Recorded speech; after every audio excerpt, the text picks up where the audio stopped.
അങ്ങനെ ശബരിമലയിൽ പോയിട്ട് മോനും ഹസ്ബൻഡും എല്ലാവരും സേഫായിട്ട് എത്തിയിട്ടുണ്ട്. ഇനിയിപ്പോൾ എല്ലാവർക്കും പ്രസാദമൊക്കെ വിതരണം ചെയ്യേണ്ട സമയമാണ്. നമ്മൾ ബന്ധുവീട്ടുകാർക്കും അയൽക്കാർക്കും ഒക്കെ പ്രസാദം കൊടുക്കാൻ വേണ്ടിയിട്ട് രാവിലെ തന്നെ ഹസ്ബൻഡും മോനും കൂടെ റെഡിയാക്കുവാണ് കേട്ടോ. കുഞ്ഞു കുഞ്ഞു പൊതികളൊക്കെ ആയിട്ടാണ് റെഡിയാക്കി വയ്ക്കുന്നത്.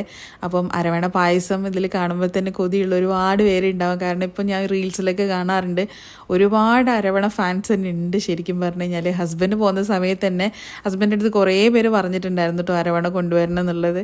അപ്പോൾ പറ്റുന്നവർക്കൊക്കെ കൊണ്ടുവന്നിട്ടുണ്ട്. പിന്നെ നമ്മുടെ മോമോ സ്റ്റോളിലുള്ള കുറേ സ്റ്റോൾസ് ഉണ്ടല്ലോ, അവിടെയൊക്കെ ഇന്നലെ ഹസ്ബൻഡ് പോയിട്ട് അരവണ പ്രസാദം കൊടുത്തിട്ടുണ്ടായിരുന്നു കേട്ടോ. അപ്പോൾ അവരതിങ്ങനെ കഴിക്കുമ്പോഴുള്ള അവരുടെ ഒരു പുഞ്ചിരി കാണുമ്പോൾ തന്നെ നമുക്ക് ഭയങ്കര ബ്ലെസ്ഡ് ആയിട്ടാണ് തോന്നിയത്. ഇത് ഒരുപാട് വർഷം മുമ്പ് അച്ഛൻ പോയ സമയത്താണ് നമ്മളിങ്ങനെ പ്രസാദമൊക്കെ കൊടുക്കേണ്ടതിന് ശേഷം ഇത്രയും വർഷത്തിന് ശേഷമാണ് ഇപ്പോൾ നമ്മൾ വീട്ടിൽ നിന്ന് എല്ലാവർക്കും പ്രസാദം കൊടുക്കുന്നത്. ഭയങ്കര സന്തോഷമാണ്. പിന്നെ നമുക്ക് അയൽവീട്ടുകാരൊക്കെ എല്ലാ വർഷവും, ബന്ധുക്കളായാലും അയൽവീട്ടുകാരൊക്കെ എല്ലാ വർഷവും നമുക്ക് പ്രസാദമൊക്കെ ഇങ്ങനെ എല്ലാവരും ഷെയർ ചെയ്യും. അതുകൊണ്ട് ഇങ്ങനെ അരവണ കഴിക്കാനുള്ള അങ്ങനെ കൊതി എന്നുള്ളത് ഞങ്ങൾക്ക് ഇതായിട്ടില്ല, എല്ലാ വർഷവും നമുക്ക് കിട്ടും കേട്ടോ. ആരൊക്കെ പോവുകയാണെന്നുണ്ടെങ്കിൽ എല്ലാവരും നമുക്ക് ഏൽപ്പിക്കും.